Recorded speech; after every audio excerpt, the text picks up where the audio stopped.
ప్రభువునందు ప్రియ దేవుని బిడ్డలారా, నేటి వాక్య ధ్యానం కొరకు the God of the Bible అనే అంశంలో ఒక ప్రత్యేక వర్తమానం. వాక్య సహకారాన్ని మనకు అందించిన కుటుంబం ఏలూరు నివాసితులు శ్రీమతి దుద్దే ప్రిస్కిల్లా ఉదయ భాస్కర్ మరియు శ్రీమతి ప్రశాంతి డాక్టర్ విజయ్ కుమార్ సహకారాన్ని ఇస్తున్నారు. వీరికి కృతజ్ఞతలు ప్రభు పేరిట నేను తెలియచేస్తున్నాను. ప్రార్థన చేసుకొని వాక్య ధ్యానంలోనికి వెళదాము. మమ్మలను మిక్కిలిగా ప్రేమిస్తున్న మా ప్రియ తండ్రి, మీకు వందనాలు, స్తోత్రాలు. నేటి వాక్య ధ్యానం ద్వారా మాతో మాట్లాడమని ప్రార్థిస్తున్నాము. ప్రభు, ప్రిస్కిల్ల గారు, ప్రశాంతి గారు ఇచ్చిన సహకారము కొరకై మీకు కృతజ్ఞతలు. మీ చేతులకు మమ్మలను సమర్పిస్తున్నాము. ఈ బిడ్డలను ఆశీర్వదించమని అడుగుతున్నాము. వాక్యము మీది, ప్రజలు మీ ప్రజలు, మిమ్మును తెలుసుకొనుట గొప్ప భాగ్యం. అట్టి కృపనిమ్మని యేసు నామమున వేడుచున్నాము తండ్రి, ఆమెన్. ప్రియమైన దేవుని బిడ్డలారా, ద్వితీయ ఉపదేశ కాండము గ్రంథము 18వ అధ్యాయము నుండి నేను కొన్ని మాటలు మీ ముందు ఉంచుతున్నాను. జాగ్రత్తగా గమనించాలని మనవి. ఇశ్రాయేలు జనాంగములో యాకోబు యొక్క కుమారులు 12 మంది. ఈ 12 మంది దేవుని చేత ఏర్పాటు చేయబడిన వారు.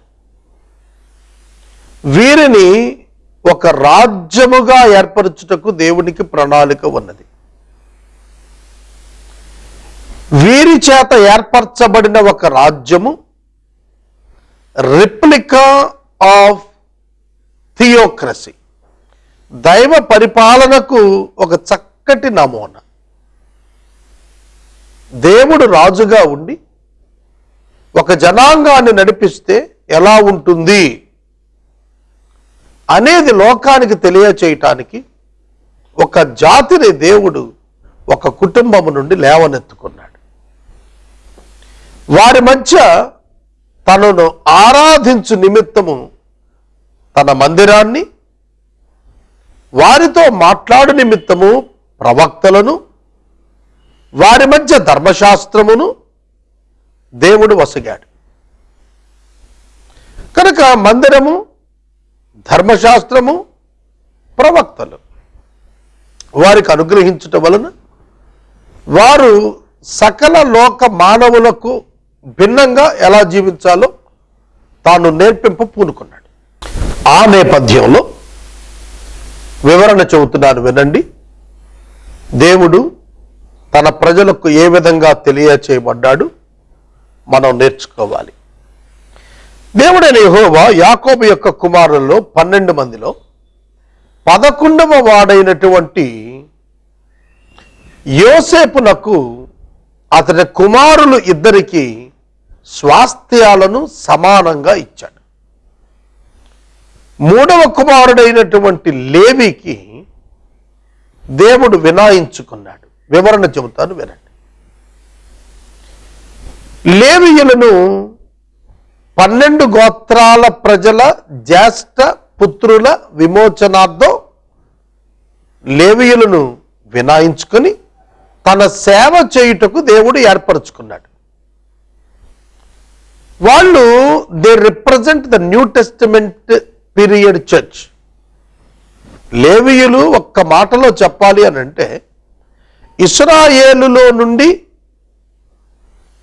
వినాయించబడి, ప్రత్యేకించబడి, కేవలము దేవుని సేవ కొరకు, దేవుని కొరకు స్వాస్థ్యము లేని వారిగా దైవ సేవలో తరించటానికి దేవుడు ఫుల్ టైం వర్కర్స్గా అందరినీ తీసేసుకున్నాడు. It is just like church. ఇవాళ యేసుక్రీస్తు సంఘం ప్రతి ఒక్కడు దేవుని యొక్క యాజకుడే.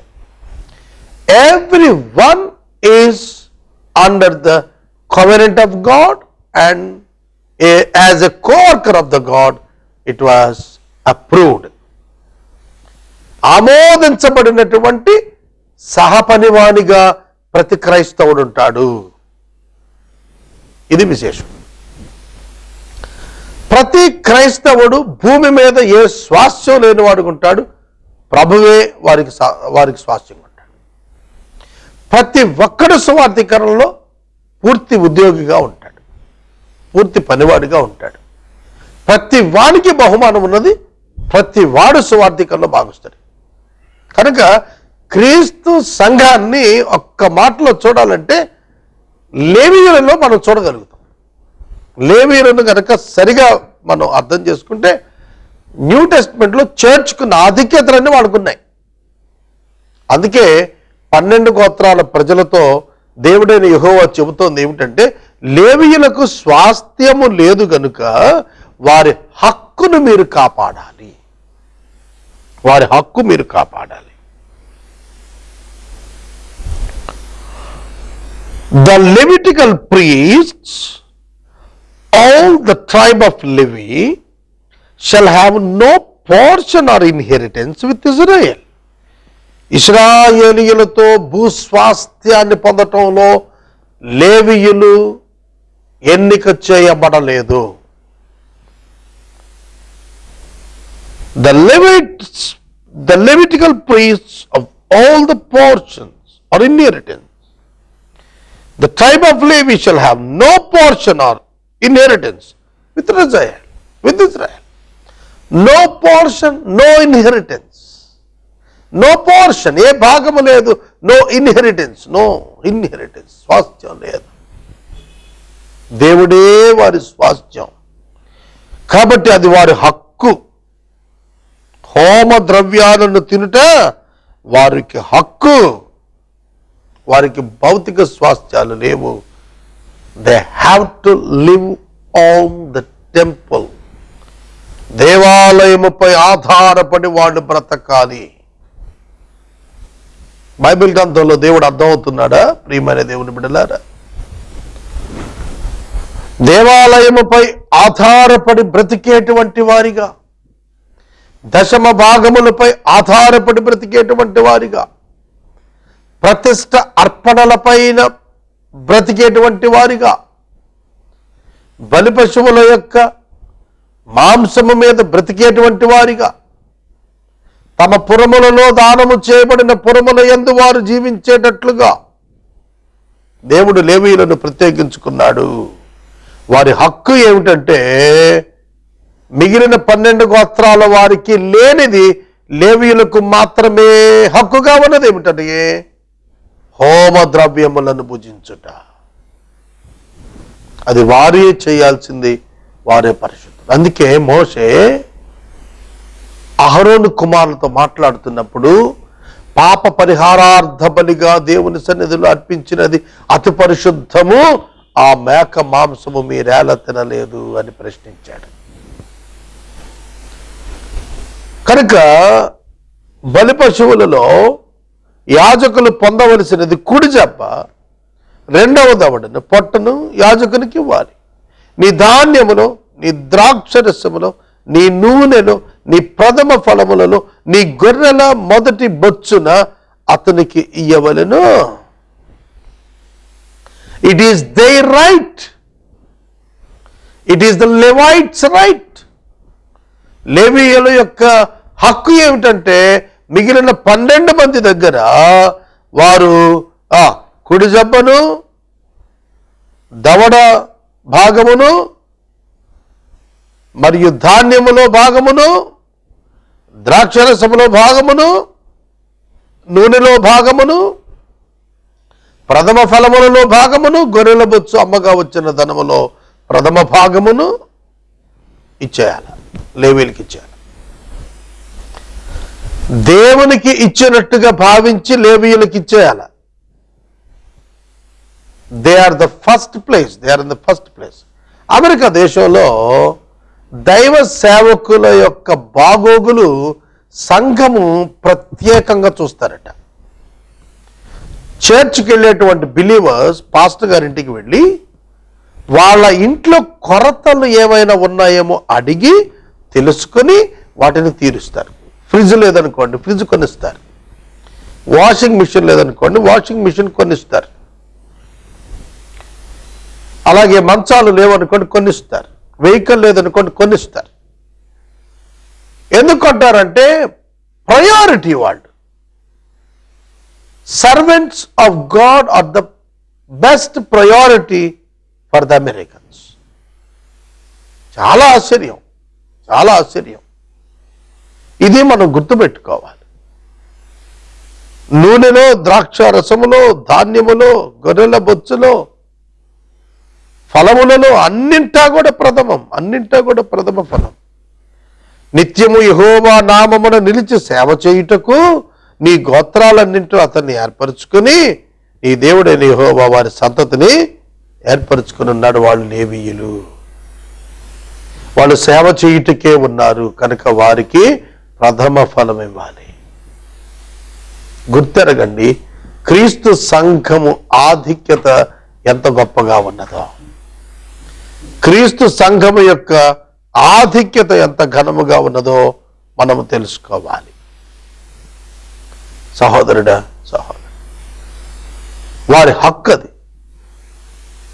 కనుక నేటి క్రైస్తవ సంఘం కూడా ఆనాటి లేవీయులను, ఆనాటి యూదులు ఏ విధంగా గౌరవించారో ఆ విధంగా మనము కూడా మన సేవకులను గౌరవించాలి, పోషణ ఇవ్వాలి. సంఘము, సంఘ నాయకత్వము, పాస్టర్ అండ్ హిస్ ఫ్యామిలీ ఫీడింగ్లో టు మీట్ ద నీడ్స్, ఆ అవసరాలు అందుకోవటంలో సహకారులుగా ఉండాలి. అలా ఉన్నప్పుడు వారు దీవించబడతారు. తర్వాత 9వ వచనం నుండి మరొక మాటలు ఉన్నవి.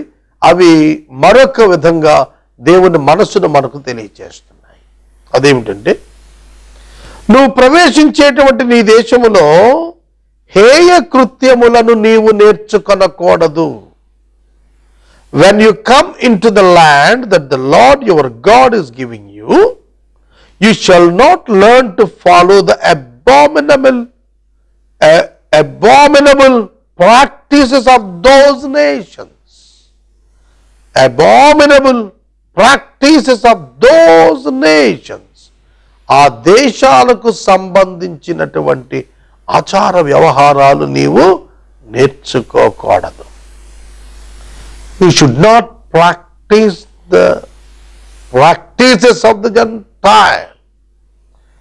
అన్యుల యొక్క ఆచారములను అభ్యసింపరాదు. ప్రభు చెబుతున్నాడు, ఏమిటి వాళ్ళ యొక్క ఆచారాలు అభ్యసింపకూడనటువంటి ఆచారములు? కుమార్తెనైనా కుమారుణ్ణైనా అగ్నిగుండం దాటించకూడదు. చాలా మంది నిప్పుల మీద నడుస్తుంటారు, అలాంటివి చేయకూడదని చెప్పాడు ప్రభు. శకునం చెప్పే సోదగాడినైనా, మేఘశకునములైనా, సర్పశకునములైన గారు చెప్పేవాడినైనా, చిల్లంగి వాడినైనా, మాంత్రికుడినైనా, ఇంద్రజాలకుడినైనా, కర్ణ పిశాచిని అడుగువాడినైనా, దెయ్యాల యొక్క విచారణ వాడినైనను మీ మధ్య ఉండనీయకూడదా? మీరు కనాను దేశానికి వెళ్ళిన తర్వాత మీరు తీసుకోవలసిన జాగ్రత్త ఏంటంటే, మాంత్రికుడు, ఇంద్రజాలికుడు, కర్ణ పిశాచిని అడుగు దెయ్యము సోదిపట్టినవాడు, దెయ్యాల యొక్క విచారణ చేయవాడు, శకునాలు చూసేవాడు, సోదగాడను ఆశ్రయించువాడు, మేఘ శకునం, సర్పశకునం, మామూలు శకునం చూసేటువంటి వాళ్ళు ఎవరు కూడా దేవుని ఎదుట ఉండకూడదు, వారి మధ్యన ఉండకూడదు. ఇజ్రాయేలు జనాంగము యొక్క సమూహము మధ్యలో మాంత్రికునికి చోటు లేదు. ప్రియమైన దేవుని బిడ్డలారా, ఈ సర్వసత్యం మనం గుర్తెరగాలి. అన్యులు తమ బిడ్డలను అగ్నిగుండాల్లో వేస్తారు, అగ్నిగుండాలు దాటిస్తారు. బెన్హినోము లోయలో తమ ప్రథమ సంతతిని విసిరేసేటువంటి వారు మోలెక్కు అనేటువంటి దేవత కొరకు బలులను ఇచ్చేవారు, నరబలు ఇచ్చేవారు. దేవుడు దాన్ని ఖండించాడు, దేవుడు దాన్ని అంగీకరించలేదు, దాన్ని ఒప్పుకోలేదు. యెహోవా యొద్ద యథార్థపరుడవై ఉండాలి, నీవు నీ దేవుడైన యెహోవా యొద్ద యథార్థపరుడవై ఉండాలి. You must maintain the integrity. You shall be blameless before the Lord your God. నీ దేవుని ఎదుట యథార్థంగా ఉండాలి, యథార్థంగా ఉండాలి. సహోదరుడా, సహోదరి, దేవుడు అంతరంగములో యథార్థతను, హృదయములో సత్యాన్ని కోరుతున్నాడు. హోరేములో సమాజ మందిరమున నేను చావకముండునట్లు మళ్ళీ నా దేవుడిని యెహోవా స్వరం నాకు వినపడకుండాను గాక అని నీవు ఒకప్పుడు చెప్పావు. యెహోవా నీ మధ్య నా వంటి మరొక ప్రవక్తను మీ సహోదరులను పుట్టిస్తాడు, నీవు ఆయన మాట వినాలి. దేవుని మాట మనము వినాలి అనేది ఒక ప్రధాన ఆజ్ఞ. That is the mind of God. నీ దేవుడిని యెహోవా నీకు నీ మధ్యన నా వంటి ప్రవక్తను నీ సహోదరులను నీ కొరకు పుట్టిస్తాడు కనుక నువ్వు ఆయన మాట వినాలి. అపోస్తల కార్యముల గ్రంథం 2వ అధ్యాయంలో పెంతెకొస్తు పండుగ దినాన పేతురు భక్తుడు మాట్లాడుతున్నప్పుడు మోషే మీతో చెప్పినటువంటి ప్రవక్త ఈయనే, యేసే అని రుజువుపరిచాడు, తెలియచేశాడు. మరియు యెహోవా నాతో ఇలా అన్నాడు, వారు చెప్పిన మాట మంచిది, తన సహోదరుండి నీ వంటి ప్రవక్తను వారి కొరకు పుట్టించెదను, అతని నోట నా మాటలు ఉంచుతాను, అతని ఆజ్ఞాపించినది నేను యావత్తును అతడు వారితో చెప్పును, అతడు నా నామమును చెప్పు ప్రతి మాట వినని వారిని దాని గురించి విచారణ చేసేదను, నా నామమును చెప్పు నా మాటను వినని వారిని గురించి నేను విచారణ చేస్తాను. చూడండి, ఇటువంటి మాట మాట్లాడుతున్నాడు. విచారణ చేస్తాడు. God will enquire. దేవుడు ఎంక్వైరీ చేస్తాడట ఎవరి మీద? ఎవరైతే తన సేవకుని యొక్క మాట వింటం లేదో వాళ్ళ మీద. గ్రహిస్తున్నారా? ఎవరైతే దేవుని వాక్యానికి విరుద్ధంగా వెళుతున్నారో, హెచ్చరిక పొంది కూడా విరుద్ధంగా వెళుతున్నారో వారి మీద ఎంక్వైరీ, నేనే విచారణ చేస్తాను అంటున్నాడు దేవుడు. వారి సహోదరులను నీ వంటి ప్రవక్తను వారి కొరకు పుట్టించదును, అతని నోట నా మాటలు ఉంచుతాను, యావత్తు అతడు నేను ఆజ్ఞాపించిందే వారితో చెబుతాడు, అతడు నా నామమును చెప్పు నా మాటలు వినని వారిని దాని గురించి విచారణ చేస్తాను. ఏ ప్రవక్త అహంకారం పూని నేను చెప్పమని తనకు ఆజ్ఞాపించని మాటలు నా నామమును చెప్పును, ఇతర దేవతల నామాన్ని చెప్పును, ఆ ప్రవక్త కూడా చావాలి. ఒక వ్యక్తికి దేవుడు ప్రవక్త అయ్యేటువంటి అవకాశం ఇచ్చినప్పుడు అతడు యథార్థంగా ఉండాలి.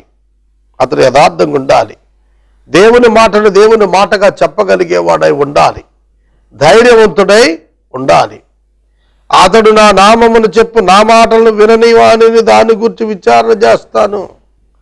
అతడు చెప్పినప్పుడు వినకపోతే వారిని నేను విచారణ చేస్తాను అంటున్నాడు దేవుడు డైరెక్ట్గా. దేవుడు డైరెక్ట్గా విచారణ చేస్తానంటున్నాడు. అంటే జడ్జిమెంట్ ఇచ్చేస్తాడన్నమాట. ఏదొక మాట యెహోవా చెప్పినది కాదని మేమెట్లు తెలుసుకొనగలమని మీరు అనుకున్న ఎడల, ప్రవక్త యెహోవా నామమును చెప్పినప్పుడు ఆ మాట జరగకపోయిన ఎడల, ఎన్నడూ నెరవేరకపోయిన ఎడల అది యెహోవా చెప్పిన మాట కాదు. ఆ ప్రవక్త అహంకారం చేతనే దాన్ని చెప్పాడని గనుక దానికి భయపడవద్దు అని చెప్పాడు. చూస్తున్నారా? అహంకారం చేత ఆ ప్రవక్త చెప్పాడు, నేను కాదు చెప్పింది అతనికి అంటున్నాడు ప్రభు. ఒక ప్రవక్త చెప్పినటువంటి మాట ప్రజల యొక్క జీవితాల్లో నెరవేర్చబడకపోతే అది సొంతగా చెప్పిన మాట తప్ప దేవుని పేరిట చెప్పినది కాదు. యెహోవా చెప్పింది కాదని మేమెట్లు తెలుసుకుంటాం అని అడుగుతున్నారు అక్కడ. యెహోవా చెప్పిన మాట కాదు, ఆ ప్రవక్త దురహంకారం చేత చెప్పాడు, దానికి భయపడక్కర్లేదన్నాడు. So you need to check the word of God with the word you are hearing. నువ్వు వింటున్న వాక్యం, నువ్వు చదువుతున్న వాక్యాన్ని ఒక్కసారి బైబిల్ పరిజ్ఞానములో దేవుని గుణలక్షణాలతో పరీక్షించుకున్నప్పుడు మాత్రమే వాస్తవమైన సత్యం అంటే ఏంటో వెలుపటికి వస్తుంది. అప్పుడే నీవు గ్రహించగలుగుతావు దేవుడు ఎవరో. అలా కాకోకుండా నీ ఇష్టం వచ్చినట్లుగా నీవు గనక ఇంటర్ప్రిటేషన్కి వెళ్తే నువ్వు పడిపోతావు. అందుకని చెప్తాడు, అహంకారం చేత ప్రవక్త చెప్పాడు, దాన్ని దేవుడు చెప్పించింది కాదన్నాడు. దేవుని వాక్యం ఎవరు చెప్పినా అందులో దీనత్వం కనపడాలి, అహంకారం కనపడకూడదు. నేను రుజువు చేయగలననేటువంటి అహంకారం ఉండకూడదు. How can you prove God? నువ్వు దేవుణ్ణి ఎలా రుజువు చేస్తావు? దేవుడు తనను తాను రుజువు చేసుకుంటాడు, మనం రుజువు చేయలేం. ఇది వాస్తవం, ఇది వాస్తవం. కనుక 18వ అధ్యాయంలో మనం చూస్తే ప్రవక్త యొక్క అహంకారం పూని ఆజ్ఞాపించిన మాటలు యెహోవా నామాన్ని చెబుతాడో ఆ ప్రవక్త చావాలని చెబుతున్నాడు. ఏదో ఒక మాట చెప్పినది కాదని మేము ఎట్లా తెలుసుకోగలము మీరు అనుకునేడన ప్రవక్త యెహోవా నామమును చెప్పినప్పుడు ఆ మాట జరగకపోతే అది అహంకారంతో చెప్పింది. దేవుడు ఇచ్చిన మాట నెరవేరుతుంది, సున్నా అయినా పొల్లు అయినా తప్పిపోదు. అటువంటి ఆ మాటకు కౌంటర్గా లేదంటే ప్రత్యామ్నాయంగా ఇంకో మాట తయారు చేసి చెప్పడం ఎవడి వల్ల కాదు.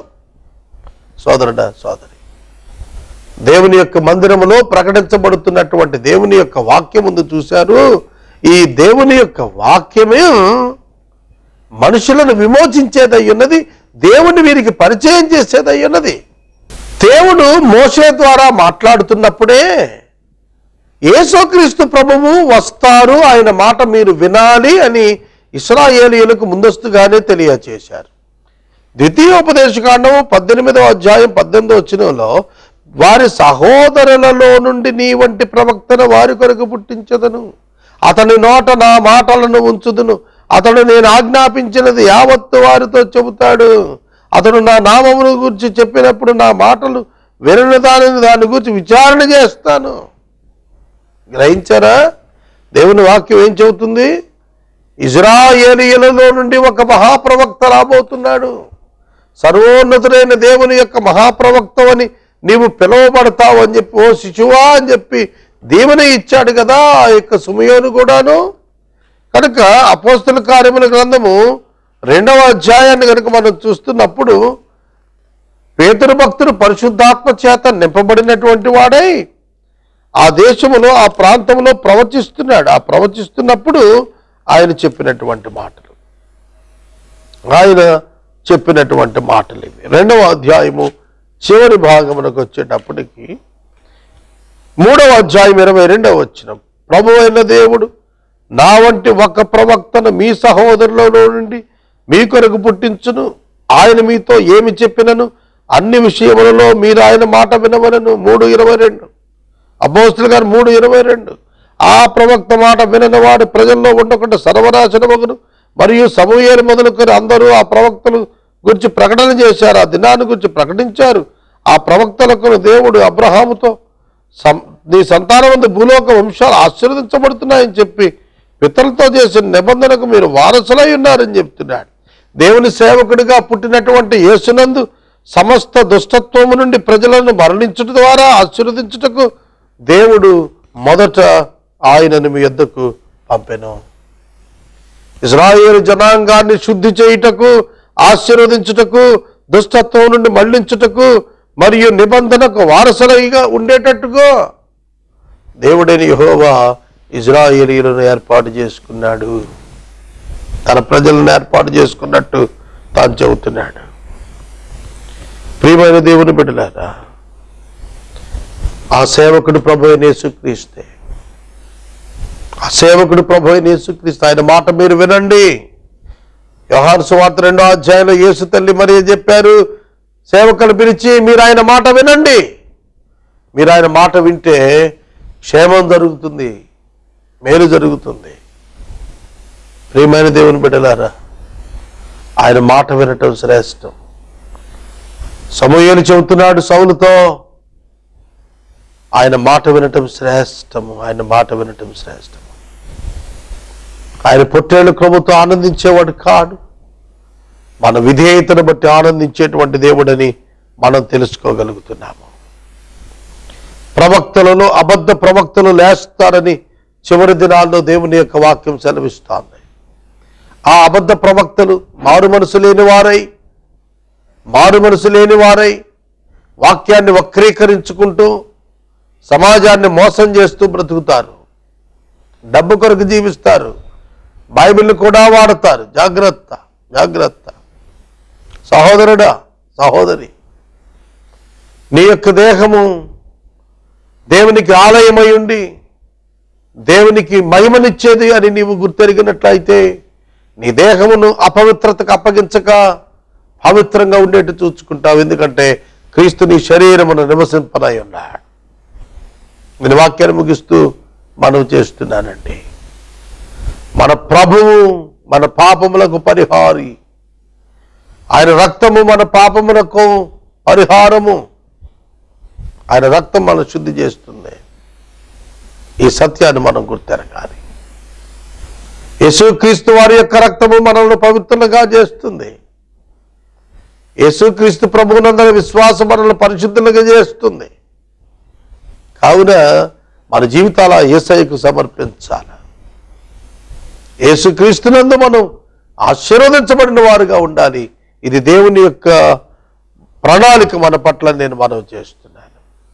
18వ అధ్యాయంలో ఉన్నటువంటి వాక్య ప్రకారముగా పరిశుద్ధులైన దేవుని మనము తెలుసుకొని నిర్ణయించుకొని ఆరాధించబద్దులమై ఉన్నాము.